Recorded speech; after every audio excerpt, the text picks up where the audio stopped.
উপস্থিত মৌজা উদয়চাঁদপুর। এই যে আপনারা দেখুন, লক্ষ্য করুন, এটা সূর্য পরিচালিত দ্বীপের আমরা উপস্থিত। এই মাঠের নাম ডাঙ্গামাঠ।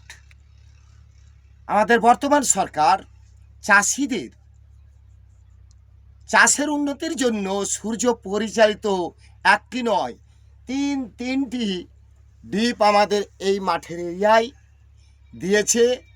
তাতে প্রত্যেকটা চাষির যে সেচের ব্যবস্থা এবং লাভবান বিভিন্ন রকমের 5 রকম ফসল এখানে আবাদ হবে এবং আগে থেকেও আবাদ হয়। বর্তমানে এখানে আলু, পেঁয়াজ, ভেন্ডি, ঢেঁড়স এবং টমেটোর, গম, রসুন ইত্যাদি ইত্যাদি চাষের সমস্ত ফসল এখানে 12 মাস হয়। আমরা যেটা দেখাতে চাইছি সেটা হচ্ছে সূর্য পরিচালিত দ্বীপ। এইরকম দ্বীপ আমাদের এখানে আশপাশে মিলিয়ে তিনটি দ্বীপ বর্তমান সরকার আমাদের চাষের উন্নতির জন্য ভাবনা চিন্তা করে দিয়েছেন।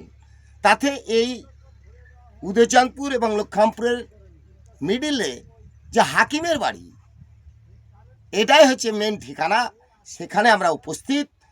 তো যাই হোক, এখানে খুব সুন্দর পরিবেশে সুন্দরভাবে আমাদের বর্তমান সরকার দেখছেন যে দ্বীপ, এই দ্বীপ আমরা পেয়েছি বিনামূল্যে এবং আমাদের চাষের উন্নতি হবে এই দ্বীপের মাধ্যমে। এখানে বিভিন্ন রকমের সবজি চাষ হয়।